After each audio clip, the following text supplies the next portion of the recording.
পিঠাপুলির দেশ বাংলাদেশ। শীত মানে হচ্ছে বিভিন্ন পিঠার উৎসব।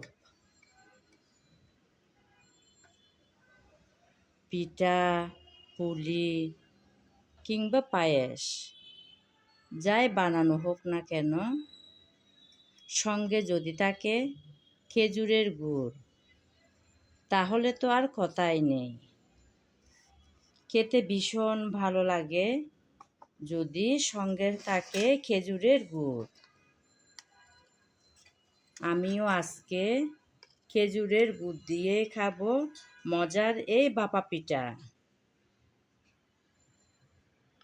খেজুরের গুড় ছাড়া যেন চলেই না, তাই তো বাজার থেকে আনা হয় বিভিন্ন রকম খেজুরের গুড়, বিভিন্ন দামের। দাম যেমনই হোক না কেন, খেতে যেন ভালো হয়, স্বাস্থ্যসম্মত হয়, সেটাই আমরা সবার আগে চিন্তা করে থাকি। আজকালকার এই ভেজালের দুনিয়ায় কোনো কিছু খেয়ে আসলে তৃপ্তি পাওয়া যায় না। তাই এই খেজুরের গুড় যদি বাসায় বানানো যায় না, নিশ্চিন্তে পরিবার পরিজনকে খাওয়ানো যায়। কিভাবে আমি এই খেজুরের গুড় বানিয়েছি, সেই রেসিপিটাই আজকে তুলে ধরবো আপনাদের সামনে। চলুন তাহলে দেখে নেওয়া যাক কিভাবে আমি আজকের এই খেজুরের রসটা বানালাম।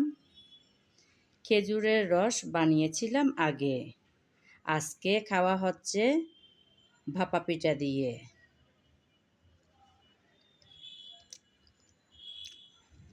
ভীষণ মজার কিন্তু। চাইলে আমার রেসিপিটা ফলো করে আপনারাও অনায়াসে বানিয়ে নিতে পারেন খেজুরের রস, আর স্বাস্থ্যসম্মতভাবে প্রিয়জনদের খাওয়াতে পারেন। নমস্কার বন্ধুরা, কেমন আছেন সবাই? আশা করি সবাই ভালো আছেন, সুস্থ আছেন আর নিরাপদে আছেন। আজকেও চলে আসলাম সিম্পল একটা রেসিপি সঙ্গে নিয়ে। সিম্পল হলেও দারুণ একটা রেসিপি, যেটা কিনা একবার বানিয়ে সারা বছর খাওয়া হবে। আর মজার মজার রেসিপি, পিঠা, পুলি, পায়েস যা মন চায় তাই কিছুটা পরিমাণ, অর্থাৎ এখানে 3 লিটার রস এনেছিলাম আমার দেবরের ওখান থেকে। এনে তারপর একটা ননস্টিক প্যানের মধ্যে বসিয়ে দিলাম সবগুলো একসাথে ঢেলে। এই রস এখন একদম পাতলা পানির মতন, কারণ এগুলো একদম সদ্য আজকে সকালে গাছ থেকে নামানো হয়েছে। এই রস যখন পাতলা গুড়ের মতন করব, একদম লাল কালার হবে সুন্দর, সে কালারটা আস্তে আস্তে অনেকটা সময় লাগবে, তাই ততক্ষণ আমি অন্য কাজ সেরে নেব।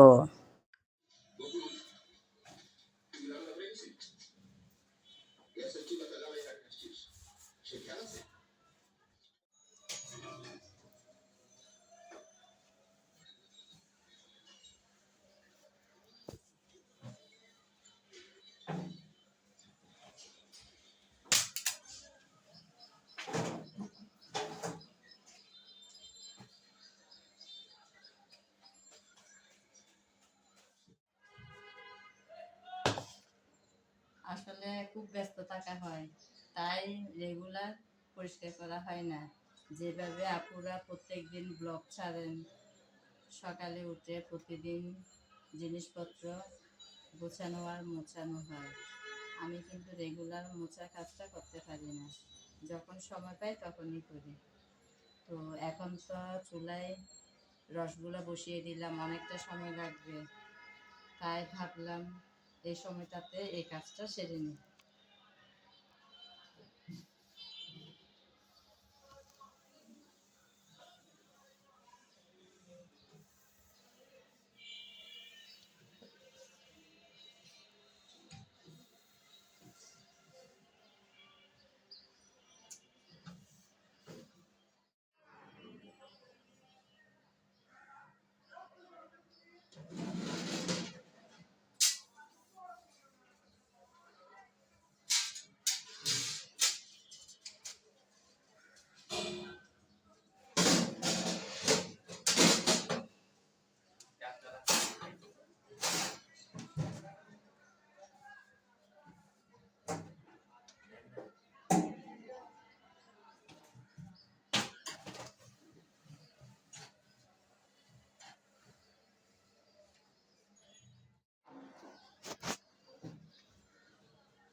কাপড়গুলো এখন দেব না, ওগুলো ধুয়ে তারপর শুকিয়ে তারপর এখানে লাগানো হবে।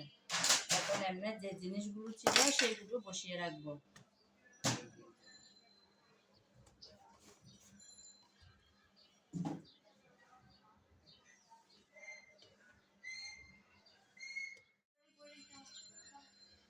মুছে পরিষ্কার করে নিলাম।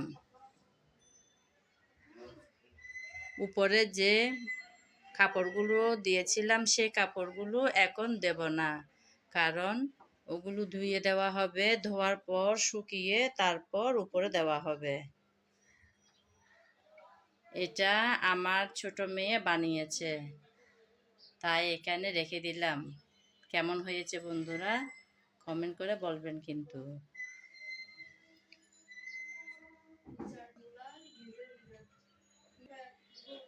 রসগুলো চুলায় বসানোর পর আমি অনেক কাজ সেরেছি, সবগুলো তো আর নেওয়া সম্ভব না। তারপরেও আরেকটা কথা থাকে, আমি সেরকম কোনো ঘরের কাজের ভিডিও ছাড়ি না। আজকে ইচ্ছা হলো তাই এই যে ওভেনগুলো পরিষ্কার করলাম সেটাই শুধু তুলে ধরলাম। এখন চলে যাব রান্নাঘরে। প্রায় অনেকটা সময় পার করে আবার চলে আসলাম আমার সেই ছোট্ট রান্নাঘরে। আপনারা তো দেখেছেন বন্ধুরা কতটুকু রস আমি এই পাতিলে দিয়েছিলাম, আর কতটুকুই বা হলো, তাতে কোনো সমস্যা নেই। কম হলেও স্বাস্থ্যসম্মত খেজুরের গুড় পরিবার পরিজনকে নির্দ্বিধায় খাওয়াতে পারবো। অনেকটা সময় ধরে এগুলো ফুটাতে ফুটাতে এই কালারটা আসছে, কিন্তু অনেক সহজ একটা রেসিপি। চাইলে আমরা স্বাস্থ্যসম্মতভাবে বানিয়ে খাওয়ার জন্য বাসায় এটা রেডি করতে পারি। আমারটা তো রেডি হয়ে গেল বন্ধুরা। এখন আমি একটা জারের মধ্যে সবগুলো নিয়ে নিচ্ছি। এখানে মনে হয় 250 গ্রামের একটু বেশি হতে পারে, অথচ রস ছিল 3 কেজি পরিমাণ। আমি এখন সবগুলো এই ছোট্ট জারের মধ্যে ভরে নিলাম।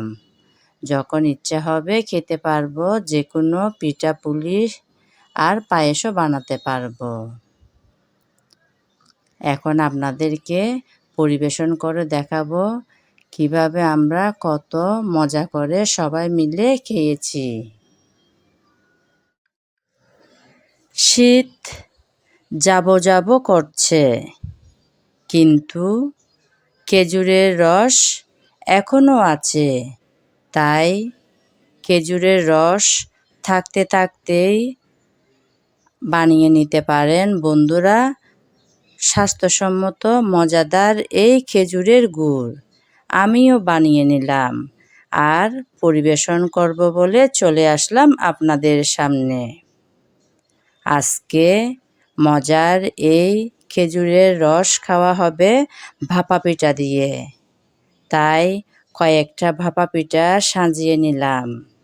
এখন পরিবার পরিজনদের নিয়ে একসাথে খাওয়া হবে। সত্যি বন্ধুরা ভীষণ মজার ছিল এই খেজুরের রস। আমার বাচ্চারাও কিন্তু খুব আনন্দ সহকারে খেয়েছিল। এরকম স্বাস্থ্যসম্মত ঘরে বানানো খেজুরের গুড় অনায়াসে পরিবার পরিজনকে খাওয়ানো যায়। এতক্ষণ যারা আমার সঙ্গে ছিলেন, আমার ভিডিও জুড়ে ছিলেন, তাদেরকে জানাই অসংখ্য অসংখ্য ভালোবাসা। আগামী ভিডিও দেখার আমন্ত্রণ জানিয়ে আজ এখানে বিদায় নিলাম।